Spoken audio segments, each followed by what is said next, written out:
the channel. In today's video we're going to revisit the Clever Dripper. Last week I did a video which is linked above for my first time brewing with the Clever Dripper.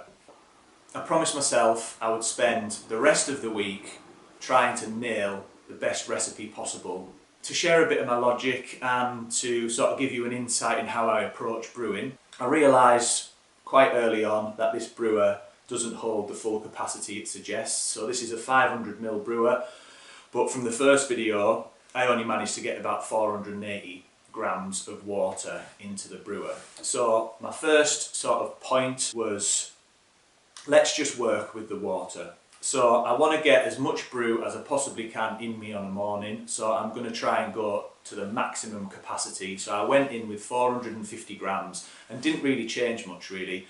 I went 30 grams of coffee to 450 grams of water, and I left it at the same grind setting.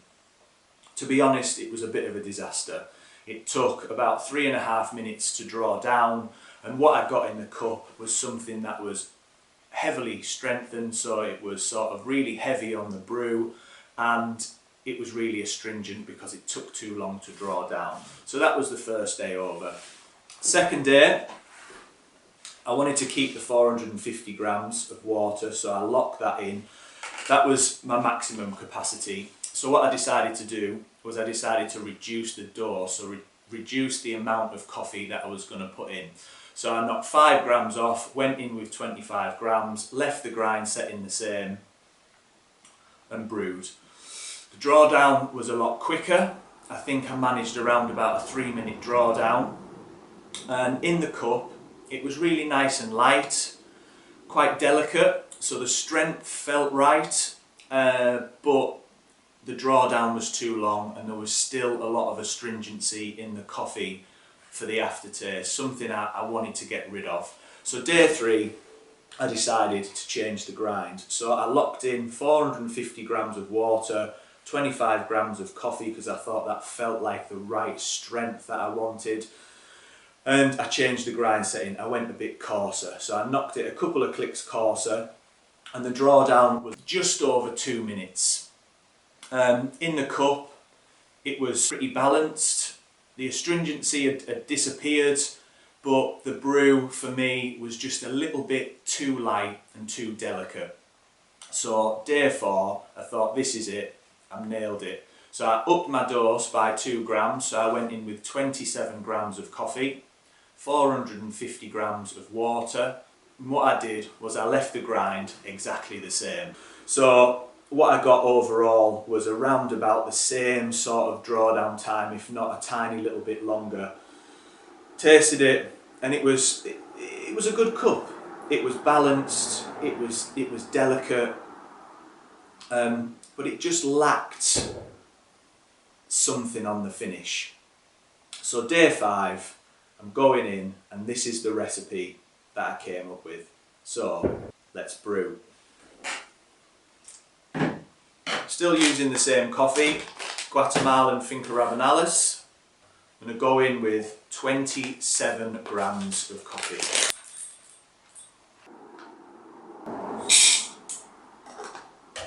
If you've got a Wilfer grinder at home, the grind setting that I finally decided was the best grind was on, bang on, the filter mark.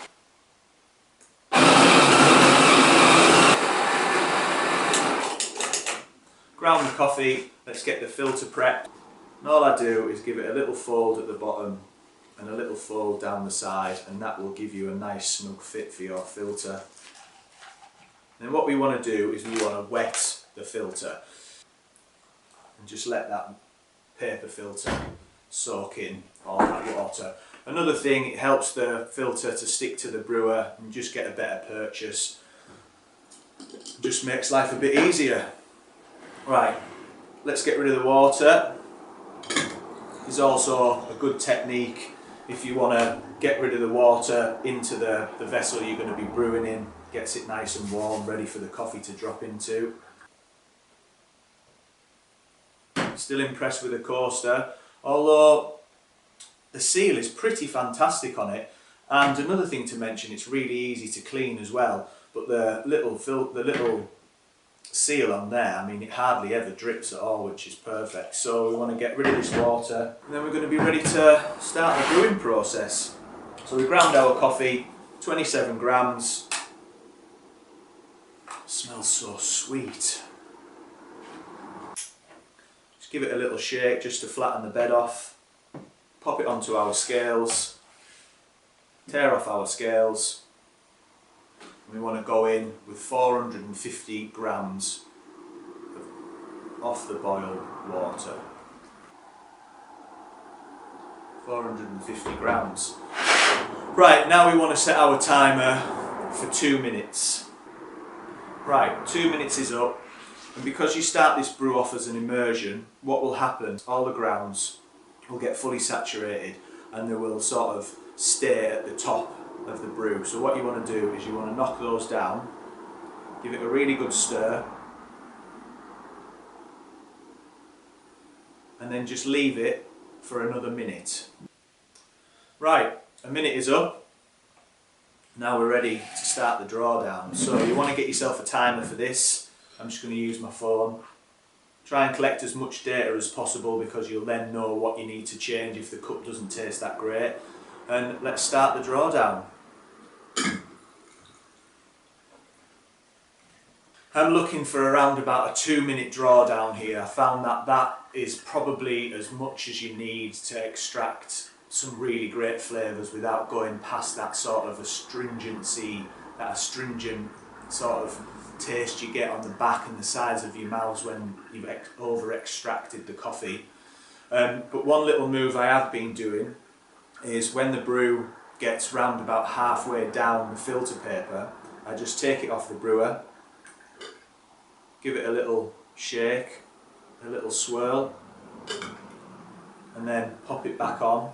And hopefully that's going to help to collect any of the grounds that might have sat on the side of the filter paper and bring them in to extract as much of this brew as we possibly can. And we're done. 2 minutes.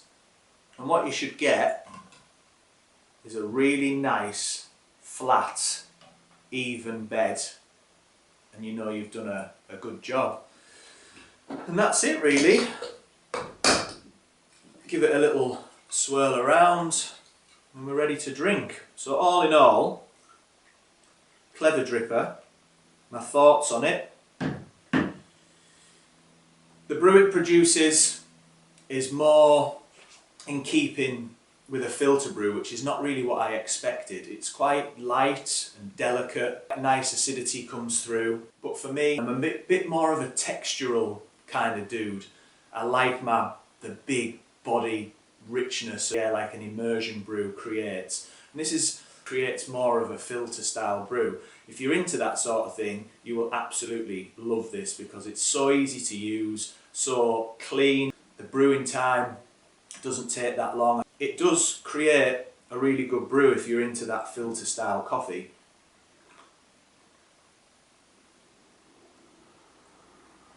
It's slightly heavier than a pour over, but the clarity is really good, it's really clean, you get some really good acidity up front, but I find it just falls away after that, and that's what I like about immersion brews, is they just sort of hang around forever and just absolutely tasty.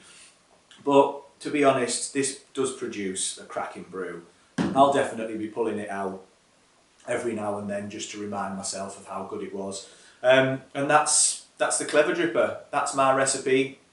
That's the best thing about coffee. You can play around, you can fine tune it to exactly how you want it. But that's the Clever Dripper. Thanks for watching. Stay focused.